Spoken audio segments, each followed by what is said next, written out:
ओम देवी प्रपन्नाति हरे प्रसीद प्रसीद मातर्जगतोऽखिलस्य प्रसीद विश्वेश्वरि पाहि विश्वं त्वमेश्वरी देवी चराचरस्य शरणागत दीनार्थ परित्राण परायणे सर्वस्यार्ति हरे देवी नारायणी नमोस्तुते। वृषभ राशि वालों के लिए ग्रह नक्षत्रों के दृष्टिकोण से यदि देखें 26 तारीख का दिन, रविवार का जो दिन है, वो बहुत महत्वपूर्ण साबित होता दिखाई दे रहा है। ग्रहों का परिवर्तन का योग बन चुका है और आपकी राशि के दृष्टिकोण से इस वक्त सूर्य ने चंद्रमा के साथ जिस प्रकार से योग बना हुआ है, चंद्रमा जो है वो सूर्य से जो विशेष तौर पर 5 भाव आगे चल रहा है, इस वक्त केतु के साथ विराजमान है, जो आपकी सोच को जो है पतंग की उड़ान देता दिखाई दे रहा है।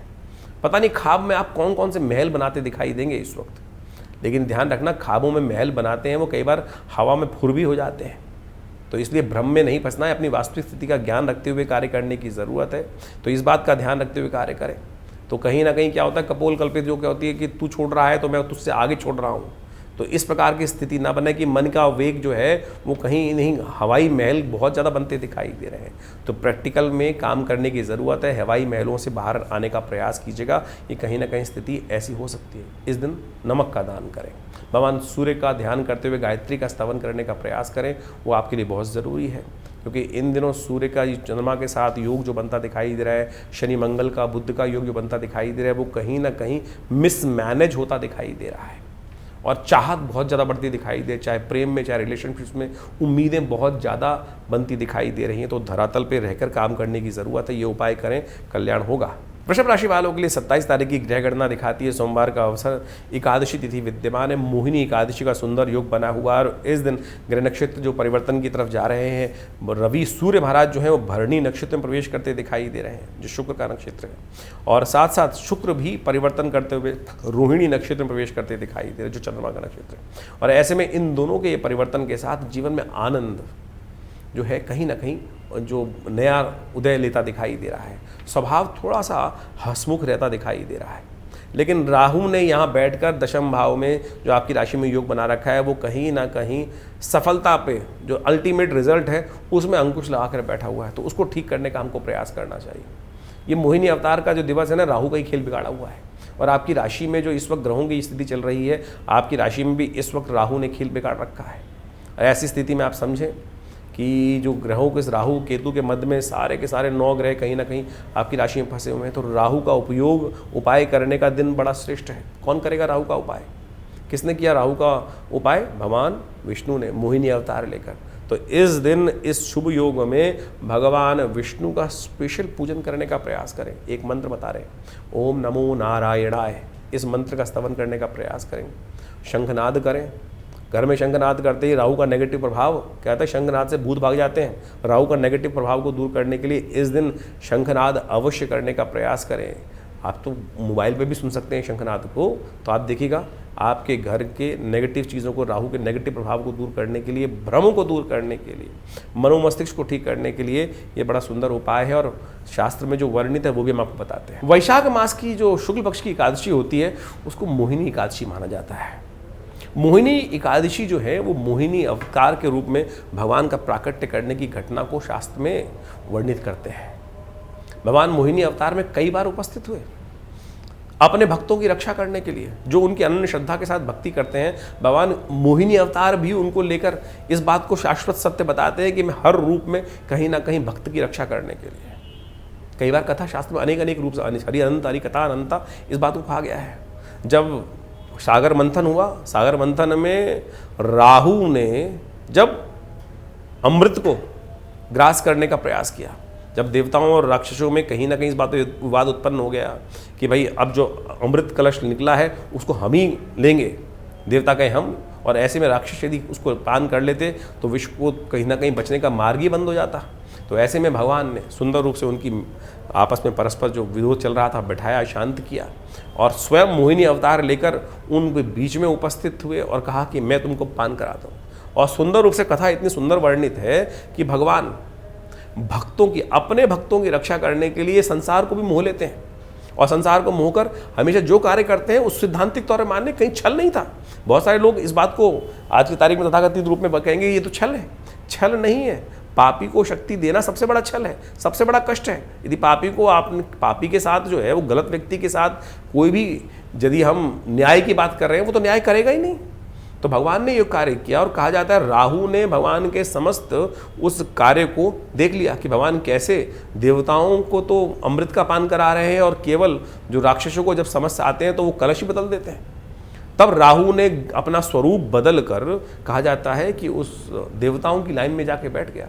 और जैसे ही चंद्रमा को और उसको सूर्य को इस बात का पता चला तो उन्होंने भगवान को बताया। जैसे ही वो पान करने वाले थे, जब भगवान ने उसको पान करा रहे थे, राहु देवता के रूप में आके बैठ गए थे, तो भगवान ने चक्र सुदर्शन चलाकर राहु का सिर को काट दिया। अब कई लोग कहेंगे तो अन्याय है।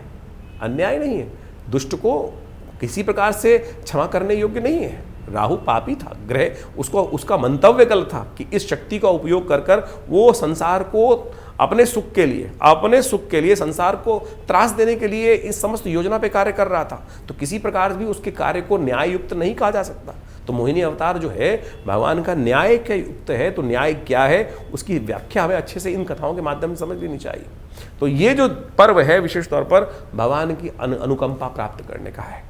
इस दिन भगवान का षोडशोपचार पूजन करना चाहिए। भगवान का षोडशोपचार पूजन कर कर सुंदर रूप से आपको विशेष तौर पर क्या करना चाहिए, भगवान के जो ओम नमो नारायणाय इस मंत्र का जप करते भगवान शालिग्राम का सुंदर रूप से स्नान कराएं, उनका चरणामृत ग्रहण करने का प्रयास करें, या हो सके तो पुरुष सूक्त का सहस्र शीरेखा पुरुका सहस्राक्ष सहस्रपात सभो मेघ्वं सर्वातपात त्रतिष्ठसांगुलम, इस प्रकार से उनके 16 मंत्र जो हैं उनका पूरा स्तवन करके षोडशोपचार भगवान का सुंदर रूप से पूजन करने की व्यवस्था बनाते हैं। कहा जाता है कि यदि जीवन में शत्रु बहुत परेशान कर रहे हो, शत्रु रुक ही नहीं रहे हो परेशान करने के माध्यम, आपके जीवन में खत्म ही ना हो रहा हो, एक खत्म होते ही, क्योंकि संसार में विजय प्राप्त करने के लिए शत्रुओं का मर्दन भी बहुत आवश्यक होता है। तो इस दिन विशेष तौर पर विष्णु शंख को इन मंत्रों से सिद्ध कर कर अपने घर में स्थापित कर लेना चाहिए इस मोहिनी अवतार के दिन। और नित्यपति उस शंखनाद, सिद्ध शंखनाद यदि करेंगे तो वातावरण भी शुद्ध होगा और शत्रुओं पर विजय प्राप्त करने के योग भी सुंदर रूप से बन जाएंगे। तो ये शास्त्र में जो प्रयोग बताए गए हैं इनको अच्छे से अपने जीवन में स्थान देने का प्रयास करना चाहिए। ये अद्भुत प्रयोग है शास्त्र के दृष्टिकोण से, और जो पुराणों में वर्णित है, और पुराणों में वर्णित इन समस्त प्रयोगों का शास्त्र में यदि आप वर्णित तरीके से कार्य करेंगे, भगवान का स्तवन करेंगे, नित्यपति ओम नमो नारायणाय इस मंत्र का जप करेंगे, तो भगवान की कृपा से आपके कष्ट दूर होंगे। आरोग्यता प्राप्त करने के लिए भी सुंदर योग बना सकते हैं इस दिन। भगवान विष्णु का सुंदर पूजन कर कर उनका वो विशेष तौर पे जो चरणामृत, उनका जो पंचामृत है उससे भगवान को स्नान कराने के बाद जो चरणामृत को यदि ग्रहण कर लेंगे, गंगा जल से, तुलसी से, चंदन से, कपूर से, इन सब चीज़ों से, केसर इत्यादि से युक्त इस पंचामृत को भगवान को स्नान कराकर यदि ग्रहण करेंगे तो आरोग्यता प्राप्त करने का सुंदर सुयोग भी आपके लिए जीवन में बन सकता है। तो इस सुंदर प्रयोग को शास्त्र में के अनुसार से कार्य करने का प्रयास करें, भगवान की कृपा से कष्ट दूर होंगे। वृषभ राशि वालों के लिए 28 तारीख के ग्रह गणना बहुत बढ़िया योग परिवर्तन करती दिखाई दे रही है। इस वक्त ग्रह गणना के अनुसार से यदि देखें तो आपकी राशि में विजय का योग बनता दिखाई दे रहा है, और ये विजय का योग आपके लिए कहीं ना कहीं मन में हर्ष आनंद उत्पन्न करने के योग बनाता दिखाई दे रहा है। चंद्रमा परिवर्तन करके सूर्य, शनि और मंगल के सामने जिस प्रकार से आके बैठ गए हैं, ये बड़ी विचित्र स्थिति है आपकी राशि के दृष्टिकोण से। ये विजय का योग भी बनाती दिखाई दे रही है, चीज़ों में झगड़े से कहीं ना कहीं लाभ प्राप्ति के योग बनाते दिखाई दे रहे हैं। बस बहुत ज़्यादा उम्मीद पर मत रहिएगा, बस उम्मीद बियॉन्ड ज़्यादा करेंगे, कहीं ना कहीं क्षणमात में कहीं ना कहीं विजय प्राप्ति करने योग बनते दिखाई दे रहे हैं। लेकिन आप अपनी औकात से बाहर जाके चीज़ों को ठीक करने का प्रयास करोगे, वो नहीं कर पाओगे। छोटे छोटे स्टेप लेने का प्रयास कीजिए, छोटी छोटी चीज़ों में विजय प्राप्त करने के योग बनते दिखाई दे रहे हैं। तो स्टेप बाय स्टेप आपकी राशि के दृष्टिकोण से ऐसा योग बन रहा है कि आने वाले 2-3 दिनों में चीज़ों को ठीक करने के लिए, सफलता प्राप्त करने के लिए आपके अच्छे योग बनेंगे। थोड़ा मंगल का उपाय कर लीजिए, मंगलवार का दिन है। हनुमान जी का स्तवन करने से क्या होगा कि शनि और मंगल की युति जो चल रही है वो कहीं ना कहीं ठीक हो जाएगी, वो कहीं ना कहीं द्वंद्व नहीं उत्पन्न करने देगी। जब हम विजय प्राप्त करने की तरफ जाते हैं तो कहीं ना कहीं लोग हमसे द्वेष करने लगते हैं, कहीं ना कहीं मन में ईर्ष्या पालने लगते हैं, और वो कहीं ना कहीं झगड़ा करा देती है। तो उस झगड़े से बचने के लिए हनुमान जी का सुंदर स्तवन, हनुमान जी के मंदिर में जाकर आपकी राशि के दृष्टिकोण से गुलदाना होता है ना, गुलदाना, उसको भोग लगाइए हनुमान जी को।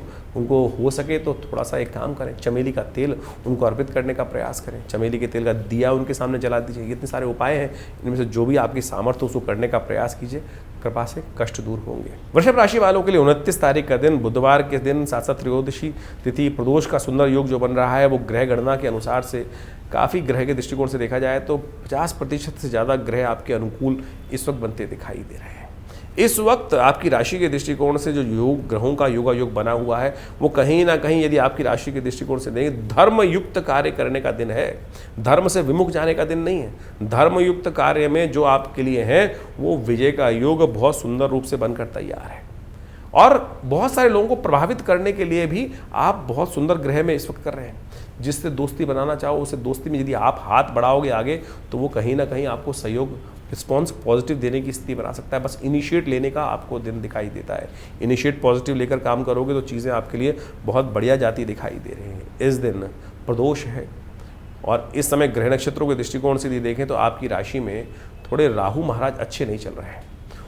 कोशिश ये करें उनको ठीक करने का आपको प्रयास कर लेना चाहिए। एक छोटा सा उपाय हम आपको बताने का प्रयास करें, प्रदोष के दिन वो अवश्य करने का प्रयास कीजिए और उस ब्रह्मास्त्र का प्रयोग यदि छिन्नमस्तका भगवती का ध्यान करते हुए यदि आपने इस दिन कर लिया तो आपके लिए बड़ा कल्याणकारी योग बनेगा। शाम के समय सुगंधित पुष्पों के द्वारा भगवान का शंकर का अभिषेक करें। प्रदोष काल है और आपकी राशि के दृष्टिकोण से सुगंधित जो पुष्प हैं जैसे मोतिया आ रहा है, कुछ भी सुगंधित या सुगंधित इत्र लेकर भगवान उसमें फूलों को डुबोकर वो भगवान को ओम नमः शिवाय कहते हुए अर्पित करने का प्रयास करें और साथ में भगवती पार्वती जी का सुंदर पूजन करें। छिन्नमस्तिका कोई और नहीं, भगवती पार्वती ही हैं और वो ऐसा प्रयोग बना सकती हैं, ऐसी कृपा कर सकती हैं कि आपसे बड़ी विकट से विकट समस्या पर भी विजय प्राप्त करने का योग आपकी राशि में आप अपने प्रयासों से बना लेंगे। वैशाख शुक्ल पक्ष की जो त्रयोदशी तिथि है उस दिन भगवती छिन्नमस्तिका का प्राकट्य उत्सव होता है। उस दिन उनका प्रादुर्भाव हुआ। ये भगवती का बड़ा दिव्य स्वरूप है। आमतौर पे हमारे भारतीय शास्त्र में जो आध्यात्मिक शास्त्र है उसमें अनेक अनेक कथाएं हैं और कथाओं का आदि भौतिक आदि दैविक कई प्रकार से उसका इंटरप्रिटेशन है। सीधी तौर पे यदि कथा यदि समझें तो समझ में नहीं आएगी। भगवती दुर्गा स्नान कर रही होती हैं और उनकी जो सखाएं थी उनको भूख लगती है, उनको खाने को नहीं मिलता तो भगवती अपना सिर काटकर उन हाथ में ले लेती हैं और उसके बाद उनसे निकलता हुआ रक्त जो है उन दोनों की दोनों सखाएं हैं वो पान कर रही हैं और भगवती जहाँ खड़ी हैं वो रति और काम के ऊपर विद्यमान होकर खड़ी हुई हैं। ऐसा स्वरूप आमतौर पे समझ में नहीं आएगा। भगवती का दुर्गा स्वरूप है, भगवती पार्वती जी के संबंध में कथा आती है तो इन कथाओं को बहुत गूढ़ रूप से समझने की आवश्यकता है। भगवती छिन्नमस्तिका वो ब्रह्मास्त्र हैं कि जो अकाट जो काम कहीं हो ही ना रहा हो, किसी प्रकार भी समस्या जो हो रही है कि ऐसी समस्या है कि व्यक्ति बहुत ज़्यादा असातल में चला गया है तो यानी भगवती ये स्वरूप को सीधी तरह से कथा तो ऐसे समझे, इसका आध्यात्मिक रहस्य बहुत गहरा है, बहुत ज़्यादा गहरा रहस्य है, समझने के लिए आवश्यकता है। यदि काम पर विजय प्राप्त करने से ही आप संसार में हर प्रकार की विजय प्राप्त करने के योग बना सकते हो और अमर हो सकते हैं। सोचे भगवती का स्वरूप किस प्रकार का है कि रति और काम के ऊपर उस मैथुन की स्थिति में उनके ऊपर भगवती विराजमान है और अपना सिर काटकर हाथ में रखा हुआ है और दो पान करती हुई वहाँ पर देवियाँ विराजमान हो रही हैं। और ये स्वरूप जो है वो वास्तविक तौर पर दिखाता है कि भोग विलास पर जो विजय प्राप्त कर लेते हैं उन पर आरूढ़ हो जाते हैं, भोग विलास पर यानी मर्दन कर देते हैं उनका, तब वो अमरता को प्राप्त कर सकते हैं और अपने समस्त जो लोग हैं परिकर हैं उनकी उदर पूर्ति, उनकी कामनाओं की पूर्ति करने का मार्ग बना सकते हैं।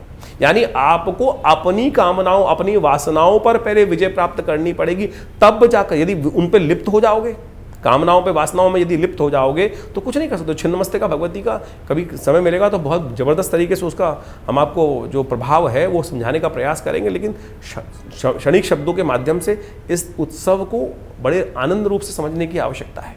तो ये भगवती का वो स्वरूप है कि यानी संसारिक कामनाओं को पूर्ण करना भी बहुत ज़रूरी है।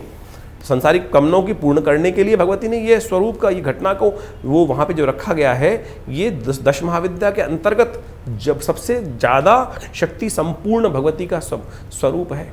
यदि व्यक्ति लगातार जीवन में हार चल रही है और कोई रास्ता नहीं मिल रहा है तो इनके दिव्य अनुष्ठानों को यदि जीवन में अपना लिया जाए तो व्यक्ति बहुत ज़बरदस्त तरीके से अपने दुर्भाग्य को सौभाग्य में परिवर्तन करने का योग बना सकता है। ये वो ब्रह्मास्त्र है। जो छिन्नमस्तिका भगवती का जो मंत्र है, जो उनकी स्तुति है, जो उनके प्रयोग हैं जो शास्त्र में वर्णित हैं, जब कोई स्थिति ना चल रही हो, कहीं भी कोई रास्ता ना मिल रहा हो, तब इनके मंत्रों का प्रयोग कर कर आप अपनी कामनाओं पर विजय प्राप्त करने के लिए, अपने समस्त परिकर की कामनाओं को पूर्ण करने के लिए इनका दिव्य जो प्रयोग है उनका प्रयोग कर कर आप समस्त चीज़ों को ठीक कर सकते। 30 तारीख बृहस्पतिवार का अवसर, वृषभ राशि वालों के लिए ग्रहों की गणना जो बनी है वो परिवर्तन की तरफ भागती दिखाई दे रही है। दिन का आरंभ काल तो आपकी राशि के दृष्टिकोण से पूर्ण कहीं ना कहीं अच्छा दिखाई दे रहा है, लेकिन शाम का आते आते कहीं ना कहीं थोड़ी सी स्थिति जो है वो थोड़ी खर्चीली साबित होती दिखाई दे रही है। लेकिन फिर भी यदि आपने लीकेज पे ध्यान दे दिया तो आपकी राशि के दृष्टिकोण से ऐसा योग बनेगा कि लाभ की स्थिति तो कहीं ना कहीं आप निकाल ही लेंगे। गजकेसरी योग बनकर तैयार हो रहा है आपकी राशि में, और ये गजकेसरी योग उम्मीद से ज़्यादा खर्च मत कीजिएगा। चंद्रमा के बिल्कुल सम्मुख आकर इस वक्त सूर्य विद्यमान है, सूर्य और चंद्रमा बिल्कुल सम्मुख एक दूसरे के विराजमान हो गए हैं, मन और तेज। और इस वक्त आपकी राशि के दृष्टिकोण से क्या हो रहा है कि आप उम्मीद में बहुत ज़्यादा खर्चा करने की तरफ बढ़ते दिखाई दे रहे हैं। बस खर्चा कम करिएगा, मेहनत कम कीजिएगा। चीज़ें बिना मेहनत के जो बन सकती हैं उन पर ध्यान देते हुए कार्य कर लिया तो बहुत अच्छा होगा, नहीं तो औकात से बाहर चीज़ें महंगी पड़ सकती हैं। सफलता मिलने का योग फिर भी बन रहा है आपकी राशि के दृष्टिकोण से। बस ध्यान रखना है कि अपनी जितनी जेब है, जितनी औकात है, जितनी हमारी सामर्थ्य है, उसके अनुसार से कार्य करने का प्रयास करें। इस दिन भगवान नरसिंह का अवतरण दिवस है और साथ साथ बुद्ध भी परिवर्तन करने के लिए जा रहे हैं, और वो आपकी राशि के दृष्टिकोण से यदि हम देखें तो एक ऐसा योग बनाते दिखाई दे रहे हैं सूर्य के साथ विद्यमान होकर कि जो आपका लाभ है, आपका हिस्सा है, उससे लोग आपको वंचित ना कर दें। इस प्रकार ऐसा योग बनता दिखाई दे रहा है। तो आने वाले कुछ दिन खासतौर पर ध्यान रखिएगा, अपनी चीज़ों को पकड़ के रखना पड़ेगा आपको, नहीं तो लोग कहीं ना कहीं आपकी मेहनत पर राज करने के योग बना सकते हैं और आपकी उम्मीदों को ढेर कर सकते हैं। ऐसे शत्रुओं पर विजय प्राप्त करने के लिए किसका ध्यान करना चाहिए? इस दिन नरसिंह भगवान का दिवस है। भगवान नरसिंह जो हैं वो समस्त जो आपके शत्रु हैं उनका मर्दन कर कर आपकी विजय का शंखनाद बजा देते हैं। वैशाख मास के शुक्ल पक्षी चतुर्दशी के दिन नरसिंह जयंती होती है, और ये नरसिंह जयंती वो दिन है कि इस दिन असंभव को भी संभव किया जा सकता है। जब प्रहलाद जी का जन्म हुआ, प्रहलाद जी का जन्म कहाँ हुआ? एक राक्षस के घर में, और उस राक्षस ने पूरे संसार को त्राहिमाम कर रखा था। कोई शक्ति नहीं चल रही थी, और प्रहलाद को भी अनंत घोर कष्ट उस राक्षस ने उत्पन्न। अपने संतान केवल भगवान विष्णु का स्मरण वो करने की तरफ थे, और पिता को भी सही दिशा दिखाते थे कि उस परमात्मा की उपासना करो, आपकी शक्ति नहीं है, आप जो भी कर रहे हो अपने पाप को बढ़ा रहे हो, भगवान का स्थान करने का प्रयास करना चाहिए। तब हिरण्यकश्यप कहता है कि स्तंभ में भी है। जब उस स्तंभ से भगवान निकलते हैं, उस पर प्रहार किया जाता है, और जब उस खंभ को तोड़कर भगवान का प्राकट्य होता है तो कहा जाता है कि परमात्मा तो कण कण में है, हरि व्यापक सर्वत्र समाना। तो इस भाव को समझे। सुंदर ये घटना जो है इस बात को प्रतिपादित करती है कि आप कहीं भी परमात्मा को देख सकते हैं, वो कहीं से ही प्रकट हो सकता है, और असंभव को आपकी भक्ति चाहिए। तो भक्ति स्वरूप में इस दिव्य दिन का हमें लाभ लेने का प्रयास करना चाहिए। और प्रहलाद ने वो चमत्कार करके दिखाया, कि कैसी परिस्थिति विकट हो, यदि आपकी भक्ति सुदृढ़ है, भक्ति सही है, तो वो असंभव को भी संभव करने का मार्ग मिल सकता है। तो ये नरसिंह अवतार जो भगवान का है ना, ये इसी स्वरूप को वर्णित करता है। इस भगवान विष्णु के इस स्वरूप को कहा जाता है कि आवेश अवतार है भगवान के, और इस संसार के बहुत सारे कष्टों को निवृत्त करने का योग बनाते हैं लोग। इनकी शक्ति को, इनकी पूजन के लिए बहुत कम मंदिर विद्यमान है जगह जगह पे, लेकिन जहाँ इनके प्रयोगों को शास्त्र में वर्णित किया गया पुराणों में, वो इतने चमत्कारिक प्रयोग हैं। इनके सिद्ध यंत्र को इस दिन स्थापित कर कर यदि घर में रख लिया जाए तो कहा जाता है पूरे वर्ष भर आपके जीवन में कहीं भी नेगेटिव प्रभावों का योग नहीं बनेगा। हर जगह विजय प्राप्ति का योग। उसके साथ नित्य प्रति छोटा सा मंत्र है, ओम नमो भगवते वासुदेवाय। इस मंत्र का नित्य प्रति यदि स्तवन करते हुए इसका प्रयोग को किया जाए, उनके यंत्र को स्थापित करके, उनकी आकृति को स्थापित करके उनका पूजन नित्य प्रति किया जाए, तो भगवान समस्त कष्टों से निवृत्त करने का योग बहुत सुंदर रूप से बना देते हैं। तो इस दिन विश्वास कर पंचोपचार षोडशोपचार उनका पूजन करते हुए अपने घर में उनके यंत्र को या उनकी आकृति को, उनकी मूर्ति को स्थापित कर उनका या शालिग्राम स्वरूप में ही उनका पूजन करने का हम व्यवस्था बनाएं। भगवान नरसिंह भगवान जो हैं बड़े चमत्कारी हैं, और उनको उतना टाइम नहीं लगता अवतरण करने के लिए, तो वो तो क्षण में अवतरण हो जाते हैं। सोचो कि भगवान जो तमाम जो बाकी अवतार हम देखें कितना टाइम लगा उनको, गर्भ में आए उसके बाद टाइम लगा जन्म, लेकिन भगवान तो साक्षात जब कष्ट सामने विराजमान था, समाप्ति का योग था, उस कष्ट से निवृत्ति का योग था, तो स्तंभ से भी उपस्थित होकर भगवान ने सुंदर रूप से एक ऐसा उदाहरण उपस्थित किया, तत्क्षण प्रकट होकर कष्ट को निवृत्त करने का योग बना सकते हैं। लेकिन उसके लिए चाहिए भक्ति में ऐसा सुदृढ़ विश्वास कि बांध दो मुझको, फेंक दो उठाकर। आम आदमी तो वैसे ही डर जाएगा, अरे भैया ऊपर से फेंकोगे, आग में फेंकोगे जल जाऊंगा, ऊपर से पहाड़ से नीचे करोगे तो चकनाचूर हो जाएगा। अब वो परमात्मा का स्मरण करेगा या अपने भय को उस वक्त उसका ध्यान आएगा। लेकिन भक्त प्रहलाद बिल्कुल समदर्शी भाव से परमात्मा के उस मंत्र का जप करते रहे, तो फिर वो चमत्कार होता है। हमारा तो एक सेकंड तक मन नहीं लगता है, तो कहाँ से वो चमत्कार होने का योग, परमात्मा कैसे वो जो निष्क्रिय स्थिति में से उत्पन्न होकर जड़ में से चेतनता की तरफ कहाँ वो अपना चमत्कार को दिखाएगा। इसलिए विश्वास जगाइए और देखिए अनेक बार ऐसा योग बनता है, हमने करके देखा बहुत बार। जब बिल्कुल कोई स्थिति ठीक नहीं थी, कहीं रास्ता उम्मीद सब हार चुके थे, तब भगवान का सुंदर स्तवन करे, कहाँ से कैसा रास्ता बना और कहाँ से वो नया कुछ ना कुछ प्रतिपादित हो जाता है, तो सरलता अपनाने का प्रयास करें। इसलिए ज्योतिष के माध्यम से इन सब चीज़ों को सैद्धांतिक तौर पे आपको समझने का प्रयास करना चाहिए। यही उपाय है और यही आपके कष्टों को निवारण करने का योग बनाते हैं। तो इस नरसिंह जयंती पर सुंदर रूप से भगवान के नरसिंह स्वरूप का प्राकट्य जो हुआ है वो हमारे कष्टों को निवृत्त करने के लिए हुआ है।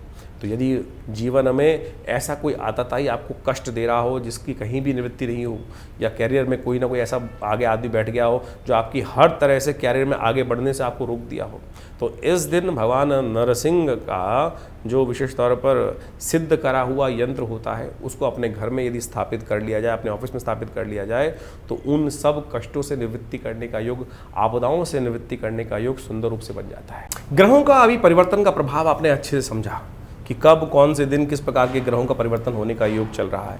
ऐसे में देखिए इस वक्त ग्रहों की जो अवस्था है, सूर्य जो है वो मंगल से आगे हो गए हैं। तमाम गोचर के प्रभाव को इस प्रकार समझना चाहिए, मंगल की गति से सूर्य काफ़ी आगे चलते दिखाई दे रहे हैं और ये गति विशेष तौर पे विश्व में महंगाई को बहुत बुरा हाल करती दिखाई देगी।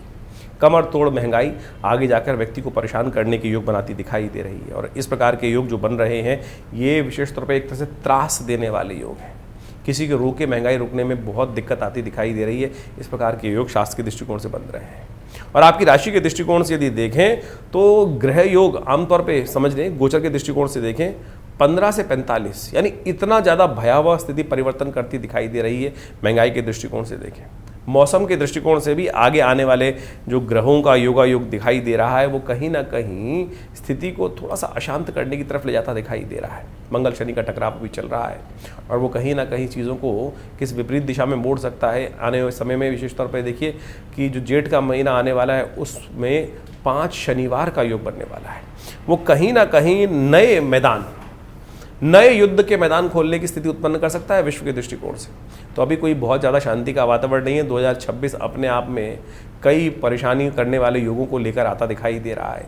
तो आप अपने ग्रहों को ठीक समझ कर उसके अनुसार से जो समय समय पर उपाय बताते जाते हैं उनको अच्छे से अपना लेंगे तो हमें लगता है कि बहुत सारी समस्याओं को अपने जीवन से दूर करने के योग बना सकते हैं। ज्योतिष बिल्कुल प्रत्यक्ष है, ज्योतिष में कोई भी कपोल कल्पित बात चलती नहीं है। प्रत्यक्ष योगों के अनुसार से प्रभाव सामने आते हैं और उनसे बचने के मार्ग भी पुराणों इत्यादि शास्त्रों में बहुत सुंदर रूप से बताए गए हैं। वो सब कार्य करते हैं, कहीं शंका ना रखें ये उपाय कार्य करते हैं नहीं करते। कई बार व्यक्ति को लगने लगता है कि जब समय भारी चल रहा होता है कि नहीं कुछ नहीं काम करता। उनसे पूछो जिन्होंने अपने अनुभव देखे हैं, चमत्कार आपने भी देखे होंगे, फिर क्यों मन में संशय लाते हो।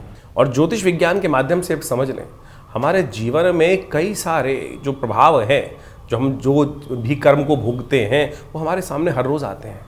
और शास्त्र कहता है अवश्यमेव भोक्तव्यम कृतम कर्म शुभाशुभम। जो कुछ जिसने जैसा व्यक्ति ने कर्म किया है उसके अनुसार से उसको प्रारंभ में उसको चीज़ को भोगना पड़ता है। भाग्य उसके समक्ष बनाकर वो सब चीज़ उपस्थित कर देता है। भाग्य आपके कर्म से ही बनता है। और बहुत सारे लोग कई बार उस बात को समझ नहीं पाते हैं। हमें अपने कर्म को सुधारने का प्रयास करना चाहिए। ये जीवन में नहीं तो कैसे ही आपाधापी हो, कैसे ही ग्रह खराब भी हो, लेकिन यदि हमारे कर्म सही हैं तो हम कैसी ही विपदा के समय में ग्रहों की जो अच्छी स्थिति ना हो उससे भी निकल कर बाहर आ जाते हैं। हमने बहुत सारी जन्मपत्री देखी, बहुत सारी, आज बाल्यकाल से लेकर अब बहुत साल से, जब से कहूँगा 5 साल की उम्र से ही जन्मपत्रियों के संबंध में, ज्योतिष के संबंध में पिताजी के साथ रहकर ज्ञान अर्जित करना शुरू किया था। और आज सत्य समाने कि हज़ारों जन्मपत्रियाँ देखी, हज़ारों जन्मपत्री में ऐसे योग देखे कि एक से एक अशुभ योग थे, लेकिन फिर भी क्या था, वो नेगेटिव प्रभाव था नहीं कुंडली के अंदर। कारण क्या है कि नेगेटिव योग होते हुए भी हम कैसे उनसे व्यक्ति बच के निकल रहा है, केवल उसका पुण्य कार्य है। पुण्य कार्य यदि हो जाए तो आप मान के चलना। और हम अपने इस कार्यक्रम के माध्यम से आपके समक्ष भारतीय वैदिक ज्योतिष, जो प्राचीन ज्योतिष है, बहुत सारे लोग भ्रांति उत्पन्न करने के अनेक कारण करते, कहते हैं वेद के अंदर ज्योतिष नहीं। अरे वेद के अंदर सब कुछ विद्यमान है। कौन सी चीज़ ऐसी है जो वेद के ज्ञान के अंतर्गत नहीं आती है? तो पौराणिक कालों को किस प्रकार से कहीं ना कहीं कुछ ना कुछ अपने अपने भ्रांति के अनुसार से बात करते हैं। भारतीय संस्कृति को पढ़ेंगे तो ऐसा कुछ भी नहीं है। जिन्होंने वेद का क ख ग नहीं पढ़ा उनको समझ में आती है, उनको बात समझ में नहीं आती है, वो अपनी अपनी बातें उत्पन्न कर देते हैं और इन समस्त पौराणिक जो चीज़ें हैं उनको कहीं भेद कर देते हैं। वेद को, पुराण को भेद करने का प्रयास करते हैं, अनेक शाखाओं भेद करने का प्रयास करते हैं। और आप आनंद से उनकी बातों को सुनते भी हैं, क्योंकि आपके मन में हमको लगता है कहीं ना कहीं खोट है। अगर आप परनिंदा सुनना चाहते हैं तो समझ लीजिए कि परनिंदा सुनकर कहीं ना कहीं उसमें ध्यान दे रहे हैं तो कहीं ना कहीं आपके ज्ञान में ही, व्यक्ति के ज्ञान में ही खोट होता है। तो भारतीय संस्कृति ऐसी कपोल कल्पित एक भी बात नहीं उपस्थित करती। तो इसलिए उन लोगों के ज्ञान पे ना जाए तो इसलिए अच्छा रहेगा। तो हम इस कार्यक्रम के माध्यम से आपके समक्ष उन समस्त कार्यक्रम को उपस्थित करने का प्रयास करते हैं। तो ज्योतिष को बहुत वृहद वर्णन समझने का प्रयास करना चाहिए। ये नहीं कि नग पहन लिया, ये कुछ कर लिया, ऐसी चीज़ों को ही हम ज्योतिष मान के बैठ जाए। इसलिए ज्योतिष को यदि समझें तो एक एक चीज आपस में जुड़ी हुई है। पंचांग पुराणों से जुड़ा है, पंचांग कथाओं से जुड़ा है, पंचांग तिथियों से जुड़ा है, तिथियों से जो कथाएं हैं वो पुराणों से जुड़ी हुई हैं। पुराणों की तमाम जो सार हैं जो है वो वेदों के अंतिम अंग वेदांत से जुड़ा हुआ है और वेदांत वेद से जुड़े हुए हैं। इस बात को हमें अच्छे समझ लेना चाहिए। एक एक मंत्र, एक एक प्रयोग, चाहे वो सत्यनारायण की कथा है, चाहे वो एकादशी का व्रत करने का विधान है, चाहे वो रविवार, सोमवार, मंगलवार, बुधवार, अनेक चीज़ें, विधान जो उपस्थित हैं वो कहीं ना कहीं हमारे उसी संस्कृति से निकल कर आई हैं। इस बात को अच्छे से समझ लेना चाहिए। छोटा सा एग्जाम्पल आपके समक्ष उदाहरण उपस्थित कर देते हैं। अगर पुराणों में जो कथाएं गलत हैं तो हम एक मंत्र पढ़ते हैं ना, त्र्यंबकम यजामहे सुगंधिम पुष्टिवर्धनम उर्वारुकमिव बंधनात्, भगवान शंकर का मंत्र माना जाता है। और स्कंद पुराण के अंदर और बहुत सारे पुराणों के अंदर इस मंत्र की बहुत सारी कथाएं भी चलती हैं। बहुत सारे लोगों ने इसके ऊपर जो टेस्टिमनीज दी हैं, कथाओं का मतलब है टेस्टिमनी, उनका उपयोग करने के बाद। और ये मंत्र कहाँ से निकला?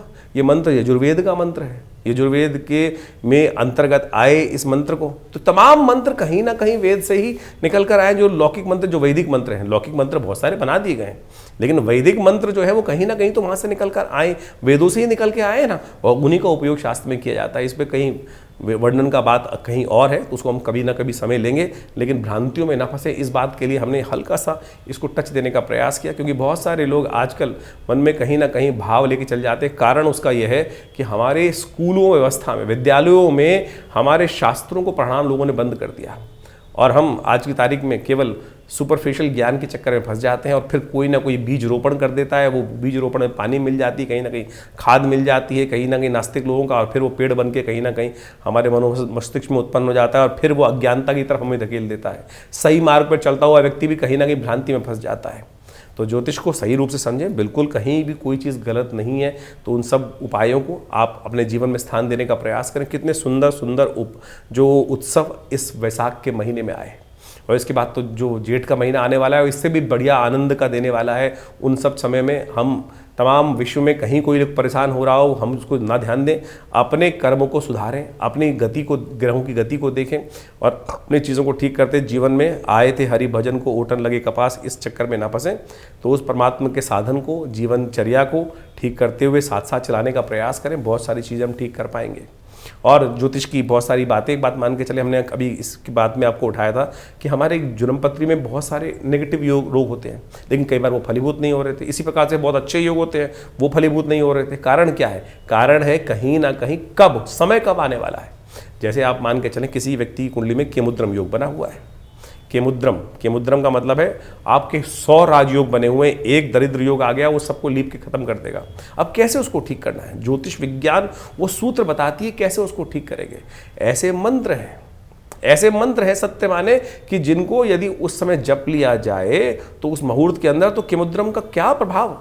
देखिए, जैसे आप मान के चलें कि आपकी कुंडली में कोई नेगेटिव, जैसे किमुद्रम योग के बारे में बात करें, आमतौर पे लोगों को पता ही नहीं चलता। चंद्रमा यदि बिल्कुल अकेला है, किसी शुभ ग्रह से दृष्ट नहीं है, आगे पीछे 2-2 भाव तक कोई ग्रह नहीं बैठा हुआ है, तो किमुद्रम योग हो गया।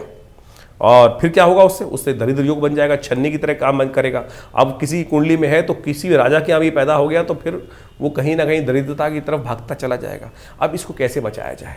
इसको बचाने के लिए शास्त्र में जो महालक्ष्मी के उपाय बताए गए हैं उनको करने का प्रयास कीजिए ना। अभी अक्षय तृतीया गई, अक्षय तृतीया के दिन कहा जाता है कि यदि श्री सूक्त का जप भगवती महालक्ष्मी को प्रसन्न करने के लिए कर लिया जाए, उसका यज्ञ कर लिया जाए, तो एक दिन में ही पूरे वर्ष का अक्षय फल प्राप्त करने का योग बन जाएगा। और दिन पूरे वर्ष में आप उस मंत्र को जप करने के लिए मेहनत लगाएंगे, लेकिन अक्षय तृतीया के दिन यदि उसका एक संख्याबद्ध तरीके से पूरी तरह से जप कर लिया जाए तो फिर कैसे वो मंत्र कार्य नहीं करेगा। कब हुआ मंत्र का उद्धारण ये वाला? ये ऋषि भृगु ने, जब भगवती ने स्वयं उनको श्राप दिया, तब इस मंत्र का प्रादुर्भाव उन्होंने किया, प्राकट्य किया। और इस मंत्र का प्रभाव ऐसा है कि आपकी कुंडली से दरिद्र योग को लाठी मारकर भगा सकते हैं। तो इसी प्रकार से शत्रु कष्ट दे रहे हैं, कुछ और समस्याएं उत्पन्न हो रही हैं, तो अभी बगलामुखी जयंती के बारे में हमने अभी आपको, जो पर्व है उसके बारे में आपको उपाय बताए। प्रत्यक्ष रूप से एक के बाद एक लोग आते हैं, उन सबके कार्य कई बार संपादित होते हैं, तो कैसे उनका प्रभाव ना समझें हम। तो आप इन समस्त चीज़ों को जो हमने आपके समक्ष रखी हैं, तो सकल पदार्थ हैं जग माही और कर्महीन पुरुष पावत नाई। तो कर्म करने का अधिकार आपके पास है, कर्म से भागे मत। सही दिशा में सही कार्य यदि करेंगे तो ऐसा हो नहीं सकता कि कष्ट जीवन से दूर ना हो। बिल्कुल कष्ट जीवन से दूर होते हैं। तो इसलिए कष्ट को दूर करने के लिए सही दिशा में, सही गुरु आज्ञा के अनुसार से, सही समय पर यदि सही कार्य कर लिया जाए तो फिर वो सही फल ही जीवन में देगा। और ना समय ठीक है, ना विधि ठीक है, ना ज्ञान ठीक है, तो फिर क्या होगा? फिर भ्रांति ही उत्पन्न होगी। और अज्ञान ही उत्पन्न, अज्ञान में किया गया क्या है, अंधकार को ही देता है, और अंधकार में फिर भ्रांति उत्पन्न करने के योग कहीं ना कहीं बन जाते हैं। तो इसलिए सही रूप से ज्योतिष विज्ञान को समझें। एक आमतौर पे बहुत सारा प्रश्न लोगों के आते हैं कि चंद्र राशि या सूर्य राशि, या हम ज़ोडिएक साइन के अनुसार से चलें या नाम राशि के अनुसार से चलें हमारे भविष्यफल को देखने के लिए। देखिए, ज्योतिष को जब व्यापक रूप से देखा जाता है तो राशि के अनुसार से बहुत सारी चीज़ें, ग्रह गणनाएं, ग्रहों के योगायोग, उनके अंतर्बल, उन सब चीज़ों को, अवस्थाओं को भी देखा जाता है, विंशोत्तरी दशाएं, कई प्रकार की और दशाएं, उन सबको भी देखा जाता है। और साथ साथ राशि के दृष्टिकोण से इन सबको समग्र भाव से देखा जाता है।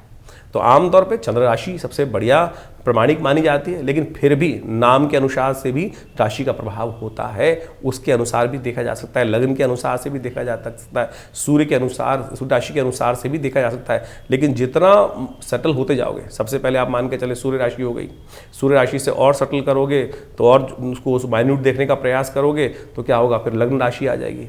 लग्न राशि के बाद और सटल देखने का प्रयास करोगे, चंद्र राशि आई, चंद्र राशि के बाद लग्न राशि आ गई, फिर नक्षत्र आ गया। तो जितना सूक्ष्म रूप से ज्योतिष के साथ जोड़ने का प्रयास करेंगे तो हर घटना क्यों घटी, कैसे घटी, कैसे उसको रोकना है, अशुभ समय को कैसे दूर भगाना है, उन सब के बारे में ज्ञान प्राप्त किया जा सकता है। तो ज्योतिष बड़ी सूक्ष्म विज्ञान है, इसको सही रूप से जीवन में उतारने का प्रयास करें। अपने जन्मपत्री के साथ बिल्कुल सही समय पर, लोग कहते हैं जी जन्मपत्री हर रोज़ ग्रह परिवर्तन की तरफ जा रहे हैं। आपकी मूल जन्मपत्री में तो एक बार के ग्रह बनकर आ गए, लेकिन परिवर्तन तो हर क्षण हो रहा है ना। तो यदि उन मूलभूत सिद्धांतों को परिवर्तन के सिद्धांतों के साथ जोड़कर चीज़ों को देखने का प्रयास करेंगे, तब सब चीज़ों को हम अच्छे से इंटरप्रेट कर सकते हैं, समझ सकते हैं, और फिर भविष्य में चीज़ों को परिवर्तन करने की तरफ ले जा सकते हैं। ऐसा बिल्कुल नहीं है कि जिसकी कुंडली में हमने हज़ारों बार देखा है कि अशुभ योग थे फिर भी वो फलीभूत नहीं हुए क्योंकि कर्म सुधर गए थे, और बहुत अच्छे योग थे, लेकिन जीवन में व्यक्ति ने कोई शुभ काम किया ही नहीं, और वो सारे के सारे योग ऐसे के ऐसे बंद अवस्था में चले गए। पितृदोष के संबंध में बात की जाती है ना कि बहुत सारे लोग कि पितृ ऋण बन गया, पितृदोष बन गया कुंडली में। पितृदोष लेके नहीं आता कोई आदमी, पितृदोष बनता है, पितृ ऋण चढ़ता है। आपने घर बैठे बैठे माता पिता का अपमान किया, पितरों के निमित्त जो कार्य है वो नहीं किया, तो फिर पितृ ऋण बन ही जाएगा। जन्मपत्री से नहीं बनती ये सब चीज़ें, कर्म के अनुसार से बनती हैं चीज़ें। कर्म के अनुसार से समझेंगे, देखेंगे और उसको परिवर्तन करने के योग बनाएंगे, मेहनत करेंगे, तो बिल्कुल भाग्य में कोई किसी के भाग्य में जो परिवर्तन करने का योग स्वयं बना सकता है भाग्य में। ऐसा नहीं कि परमानेंटली वो लिख दिया गया है। सही कर्म करके, सही चीज़ों को ज्ञान करके, सही गुरु के आशीर्वाद से आप एक एक चीज़ को बदल सकते हैं। विश्व में अनादिकाल से लोगों ने इसको करके दिखाया है, तो आप भी समझेंगे, करेंगे तो बहुत कुछ परिवर्तन का योग बनेगा।